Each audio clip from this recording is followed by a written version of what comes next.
Hey, good morning, everybody. Welcome back to One Day, One Concept Idea, where we take one idea, we define it for you, and in 5 minutes, we make you smarter. Today, I'm going to talk about something that is very much of an interest, maybe a little bit technical for some of you, but I promise you, very, very important as a topic. I want to talk to you about the topic of demand response. This is an important strategy for managing energy consumption and reduced energy costs for businesses. So what is demand response? Natural question you probably would have. It's a strategy for reducing energy consumption during time of high demand.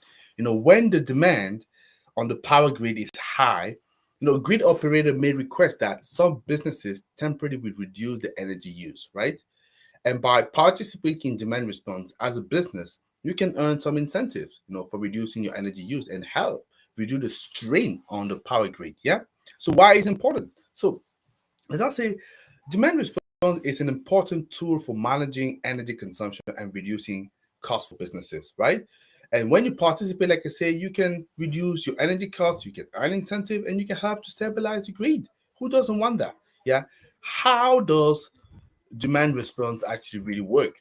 So, demand response program work by providing businesses with advance notice of period of high demand on the power grid. That's what you're going to get from the grid. Grid is going to tell you, okay, I'm going to have a high demand at that time, at that other time. And if you actually subscribe to the program, they will want you to play the game, right? So this is how you're going to earn those incentives.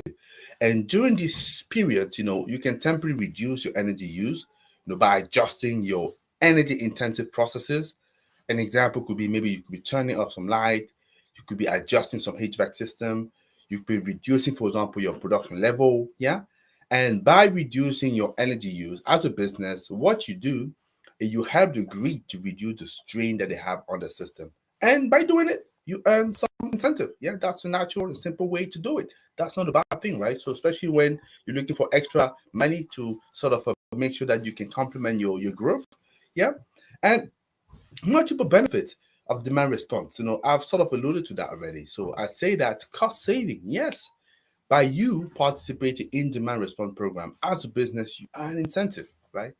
You earn incentives, for reducing your energy use and also for reducing the energy cost by avoiding peak charges, peak energy prices. This is how you're doing. So that's one benefit that you have from demand response.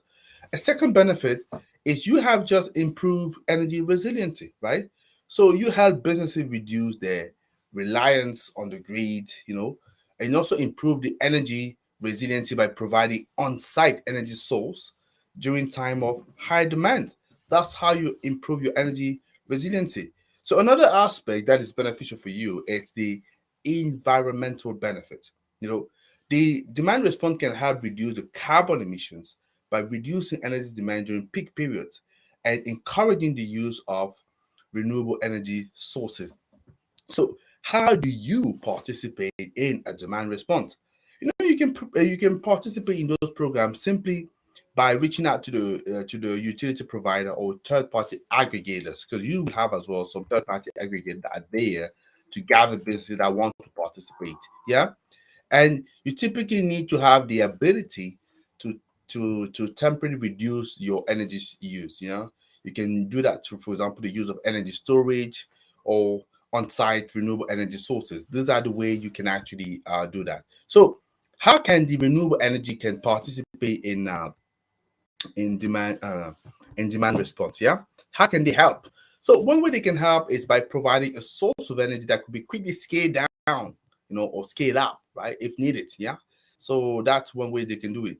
Another way they can do it, they can provide energy storage that could be store that can store energy excess generated during the period of low demand and release those energy during period of high demand. Now, if you have your solar, if it's at the time that demand is very low, and you have like a peak sun, peak solar, absorb it, store it, and you release it later. Yeah, and you also can be used as a source of energy that is not subject to price fluctuation, because you know how much your solar. For example, you have a solar system, you already have agreed, let's say, a lease on that lease cost, or maybe a PPA. It's fixed. Yeah, so that's how you can get to participate in the system. I'm hoping that it makes sense. Yeah, if it does, excellent. It's a very, very important strategy, important tool, and I'd like you to be very familiar with that. So if you like the video, 3 things that I'd like you to do: first, you just want to like it; two, you want to comment on it; and three, you want to just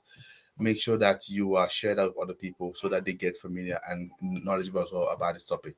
That's all I had to say for today, and I will talk to you another time. Yeah, take care. Bye bye.